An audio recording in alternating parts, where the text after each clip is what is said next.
আসসালামু আলাইকুম। আমি একটি বিষয় আপনাদের সামনে শেয়ার করার জন্য ভিডিওটি করলাম। যারা নতুন গাড়ি রেজিস্ট্রেশন করবেন নিজে, তারা কিভাবে বায়োমেট্রিক রেজিস্ট্রেশন করবেন, মানে যখন ফিঙ্গারপ্রিন্টের জন্য আপনাকে এসএমএস দিবে, সে বিষয় সম্বন্ধে আলোচনা করব। তো বায়োমেট্রিক রেজিস্ট্রেশন করার জন্য প্রথমে যখন আপনাকে এসএমএস দিবে, ওই এসএমএস পাওয়ার পরে আপনার কাজ হচ্ছে সেই ডেটে আপনাকে বিআরটি অফিসে যেতে হবে। তো বিআরটি অফিসে যাওয়ার আগে আপনার ভোটার এনআইডি কার্ডের A4 সাইজের ফটোকপি নিয়ে যেতে হবে। আর গাড়ির যে টাকা জমা দিয়েছিলেন ব্যাংক জমা গ্রাহক কপি, এই কপিটা নিয়ে যেতে হবে। তারপরে যাওয়ার পরে বিআরটি অফিসের নির্দিষ্ট রুমে গিয়ে আপনাকে ওই এসএমএসটি দেখাতে হবে। আর ওই এসএমএসটি দেখানোর পর তখন আপনার কাছে ওই যে ব্যাংক চালান, যেটি মানে গ্রাহক কপি ছিল ব্যাংক জমার, ওই কপিটা দেখতে চাইবে। ওই কপি দেওয়ার পরে আপনার দুইটি কাগজ দিবে, একটি হচ্ছে ট্যাক্স টোকনের কাগজ আর একটি হচ্ছে রেজিস্ট্রেশন অ্যাকনলেজমেন্ট স্লিপ।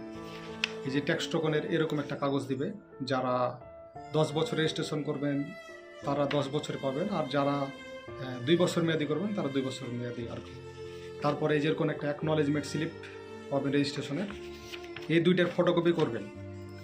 ফটোকপি করার পরে আপনার এনআইডি কার্ডের ফটোকপি A4 সাইজের করবেন।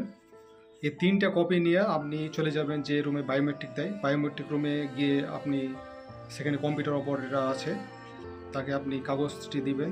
তার কাগজটি নেওয়ার পরে আপনাকে ওখানে বসায় ছবি তুলবে, আঙুলে ফিঙ্গারপ্রিন্ট নেবে, সিগনেচার নেবে। নেওয়ার পরে আপনার রেজিস্ট্রেশন বায়োমেট্রিক সম্পূর্ণ হলে আপনাকে একটি তারিখ দিবে এই অ্যাকনলেজমেন্ট স্লিপে। সামনে ক্যামেরা যদিও এই যে এখানে সিল মেরে একটি তারিখ দিয়ে দেবে। এই তারিখের মধ্যে আপনাকে হয়তো আবার এসএমএস দিবে, দিয়ে ডিজিটাল নাম্বার প্লেট এবং স্মার্ট কার্ড নেওয়ার জন্য ডাকবে। তখন আপনাকে সেই ডেটে উপস্থিত হতে হবে।